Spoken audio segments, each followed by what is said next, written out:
মোৰ ছাত্ৰী ছাত্ৰীসকল, আজি মই আলোচনা কৰিম তোমালোকৰ BA 4th ছেমিষ্টাৰৰ ইণ্টাৰ্ণশ্বিপৰ কথা। যিটো তোমালোকৰ BA 4th ছেমিষ্টাৰৰ পৰীক্ষাবিলাক সমাপ্ত হ'ল। ইতিমধ্যে হ'ল তোমালোকৰ BA 4th ছেমিষ্টাৰৰ এই ইণ্টাৰ্ণশ্বিপৰ ফৰ্ম ফিল আপ ন'টিচ দি দিছে তোমালোকক কেনেকৈ BA 4th ছেমিষ্টাৰৰ ইণ্টাৰ্ণশ্বিপখিনি ফৰ্মটো কেনেকৈ ফিল আপ কৰিব লাগে এইটো ভিডিঅ'ৰ জৰিয়তে তোমালোকক ভালদৰে বুজাই দিম। ইয়াত যিহেতু দুটা ফৰ্ম আছে, তোমালোকক দুটা ফৰ্ম প্ৰভাইড কৰে ইণ্টাৰ্ণশ্বিপৰ কাৰণে। বেলেগ বেলেগ ডিপাৰ্টমেণ্টৰ কাৰণে বেলেগ বেলেগ ফৰ্মখন তোমাক কি কৰে দি দিয়ে। তোমালোকক আজি মই এইটো ফৰ্মটো ফিল আপ কেনেকৈ কৰে এইটোৰ বিষয়ে তোমালোকক আলোচনা কৰিম। এইটো ভিডিঅ' তোমালোকৰ পাৰ্ট 1 হ'ব আৰু এইটো ফৰ্ম তোমালোকক কেনেকৈ ফৰ্মটো ফিল আপ কৰি দিয়ে এইটো ভিডিঅ' নেক্সট ভিডিঅ'ত পাই যাবা তোমালোকে। তো আহক পলম নকৰাকৈ তোমালোকক বুজাই দি আছোঁ যে এইটো কেনেকৈ ফিল আপ কৰা হয় আৰু কেনেকৈ ছাবমিট কৰা হয়। তো প্ৰথমটো হ'ল Kasturba Gandhi national memorial trust Assam branch. এইটো একটা ব্ৰাঞ্চৰ নাম হয় কাস্তুৰবা গান্ধী।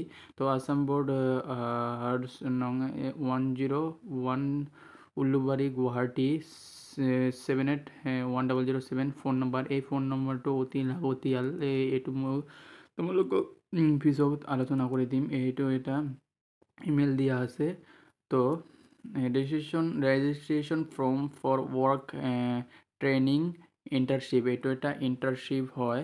তো এইটো কেনেকৈ ফৰ্মটো ফিল আপ কৰি দিয়া হয় তোমালোকক আলোচনা কৰি দিম। ইয়াত কিন্তু পাছপোৰ্ট ফটোগ্ৰাফ অফ এপ্লিকেশ্যন, এইটো পাছপোৰ্ট ফটোগ্ৰাফ কিন্তু তোমাৰ লগাব লাগিব ইয়াত। তো আহক কেনেকৈ আলোচনা কৰা হয় তোমালোকক এইটো ভিডিঅ'ৰ জৰিয়তে ভালকৈ বুজাই দি আছোঁ। ৰেজিষ্ট্ৰেশ্যন নং এনেকৈ থাকে। Name of the student in capital letter, তোমাৰ নামখিনি তোমাৰ কেপিটেল লেটাৰত ইয়াত ভালকৈ শুদ্ধকৈ লিখিব লাগিব। পাৰ্মানেণ্ট ভিলেজ, তোমাৰ পাৰ্মানেণ্ট এড্ৰেছখিনি পাৰ্মানেণ্ট এড্ৰেছ, এইটো ভিলেজ দিছে। পাৰ্মানেণ্ট এড্ৰেছখিনি কিন্তু তুমি যিখিনি ঠাইত থাকা সেইখিনি ঠাইৰ বিষয়ে কিন্তু লিখিব দিছে। ইয়াত দিছে village, PO, district, PS, state যিটো আসাম হয়, পিনক'ডটো দিবা আৰু তোমাৰ ফোন নম্বৰ আৰু ইমেইল। ফোন নম্বৰটো তোমাৰ যিটো মোবাইলৰ কাৰেণ্ট এতিয়া যিটো ফোন নম্বৰ তুমি চলাই আছা সেইটো, আৰু ইমেইলৰ কথা সেইটোৱে যিটো ইমেইল তুমি চলাই আছা। তো 3 নম্বৰটো হ'ল পেৰেণ্টছ নেম, তোমাৰ মাদাৰ নেম লিখিবা, তোমাৰ ফাদাৰ নেমটো সুন্দৰকৈ লিখি দিবা। ডেট অফ বাৰ্থটো লিখি দিবা আৰু যাতে ভুল নহয়। ছেক্স তুমি ফেল না মেল, কত ভুল হ'ল, ফেল না মেল, এইটো ফিমেল না মেল এইটো কিন্তু তুমি লিখি দিবা। যদি মেল হোৱা তো মেল লিখি দিবা, যদি ফিমেল হোৱা তো ফিমেল লিখি দিবা। ৰিলিজন তুমি ইছলাম হয়নে, হিন্দু হয়নে, তুমি কি খ্ৰীষ্টান হয়, সেইটো কিন্তু শুদ্ধকৈ লিখি দিবা। প্ৰেজেণ্টলি পাৰ্চিং হুইচ কোৰ্চ, তুমি কোন কোৰ্চ লৈ তুমি পঢ়া, তুমি BA পঢ়া না BSc পঢ়া, সেইটো তুমি BA পঢ়িলে বেচেলাৰ অফ আৰ্টছ লিখি দিবা আৰু BSc পঢ়িলে BScৰ ফুল ফৰ্মটো কিন্তু ইয়াত লিখিব লাগিব। তুমি ছেমিষ্টাৰটো লিখিবা, যিটো এটা 4th ছেমিষ্টাৰ হয় তো 4th ছেমিষ্টাৰ লিখি দিবা। Name and full address of institution হোৱেৰ enrolment currently, তুমি বৰ্তমান কোনটো কলেজত পঢ়া সেইটো কলেজৰ বিষয়ে তোমাৰ নামটো লিখিবলৈ দিছে। আৰু তোমাৰ যদি তুমি ধৰা হওক তুমি XYZ নামৰ কলেজত পঢ়া, সেইটো কলেজৰ তুমি যি কলেজত পঢ়া সেই কলেজৰ নাম লিখি দিবা আৰু তোমাৰ GU ৰোল নম্বৰটো লিখি দিবা। তোমাৰ GU ৰোল নম্বৰ যিটো আছে, যিটো GU ৰোল নং UA/231 -162 হাইপেন দি আছে, অব্লিক নহয়, আৰু 00 যিখিনি আছে 125 123 126 12077 যিমান যি আছে তাই তোমাৰ ৰোল নম্বৰটো সেই শুদ্ধ কিন্তু লিখি দিবা। পাৰপ'জ অফ ট্ৰেইনিং ইণ্টাৰ্ণশ্বিপ, এইটো কিন্তু ইণ্টাৰ্ণশ্বিপ হয়, যিটো মই আগতে টিক কৰি থৈছোঁ। আৰু ডিউৰেশ্যন অফ ট্ৰেইনিং ইণ্টাৰ্ণশ্বিপ, ইয়াত কি আছে, ট্ৰেইনিং এণ্ড অব্লিক ইণ্টাৰ্ণশ্বিপ, ইয়াত compulsory subject in understanding course, ইয়াত কিন্তু লিখিব লাগিব ইয়াত। আৰু 10 নম্বৰটো হ'ল duration of training internship requested, ইয়াত ইণ্টাৰ্ণশ্বিপ ৰিকুৱেষ্টেড হ'ব তোমালোকৰ 24 days হ'ব পাৰে, 30 ডেজ হ'ব পাৰে, যিমানখিনি হ'ব সেইখিনি লিখি, কিন্তু কিমানখিনি আৱাৰ্ছ মানে ঘণ্টা হ'ব সেই দিনৰ বিষয়ে মানে যদি 24 দিন হয় মানে 24 ডেজ হয়, কিন্তু 120 ঘণ্টা হ'ব, আৰু 30 দিন হ'লে সেইখিনি তোমালোকে হিচাপ কৰি ল'বা, যিমান দিন হ'ব সিমান কিন্তু ঘণ্টা হ'ব, তোমালোকে ভালকৈ হিচাপ কৰি ল'বা।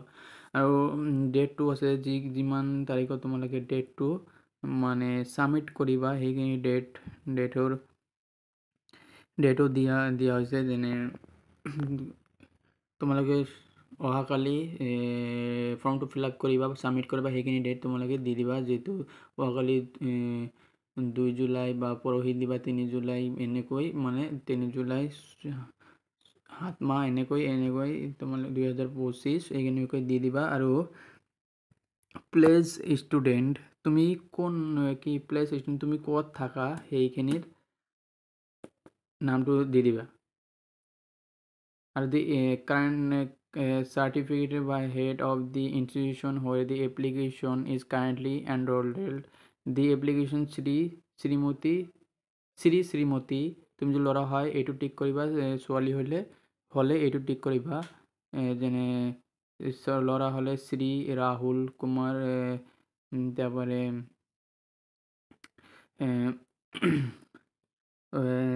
ৰোহান, যিখিনি নাম আছে তোমালোকে দি দিবা, যেনে দীপ,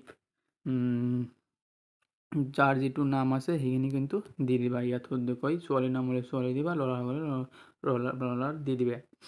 এইখিনিয়ে। আৰু তোমালোকৰ কিন্তু ইয়াত চিগনেচাৰো এটা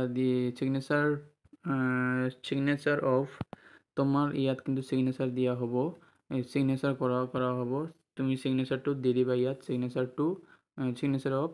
তাৰপিছত দিয়া আছে চিগনেচাৰ উইথ, এইখিনিত কিন্তু তোমালোক যিখিনি ছাৰে তোমালোকৰ ছাবমিট কৰিব, মানে যিখিনি ছাৰৰ লগত তুমি ছাবমিট কৰিবা ছাৰৰ লগত, সেইখিনি কিন্তু ইয়াতে কলেজৰ পৰা চিল মাৰি দিব, সেই চিলখিনি হ'ল তোমাৰ আচল কাম। তো এইখিনি তোমালোকে ভালকৈ মানে বুজি ল'বা, মানে তোমালোকে কলেজত বন্ধু বান্ধৱীৰ লগত ভালকৈ বুজি ফৰ্মটো ফিল আপ কৰি দিবা। ফৰ্ম ফিল আপ যিমান টাইম দিয়ে তাৰ 10-15 মিনিট আগত গৈ বন্ধু বান্ধৱীৰ সৈতে একেলগে হৈ ফৰ্মটো ভালকৈ ধুনীয়াকৈ ফৰ্মটো ফিল আপ কৰি ল'বা। মইতো এইটো তোমাৰ ধাৰণা দিলোঁ, এনেকৈ ফৰ্মটো ফিল আপ কৰিব লাগে। আগতেই ফৰ্মটো ফিল আপ নকৰি ক্লাছত আধা ঘণ্টা আগত গৈ এইখিনি ফৰ্ম তোমালোকে ভালকৈ ফৰ্মখন বন্ধু বান্ধৱীসকলে ডিছকাছ কৰি ফৰ্মটো ফিল আপ কৰি দিবা। আৰু তোমাক এটা কথা ক'লোঁ, এই ফোন নম্বৰটোৰ কথা, যিটো তোমালোকে যদি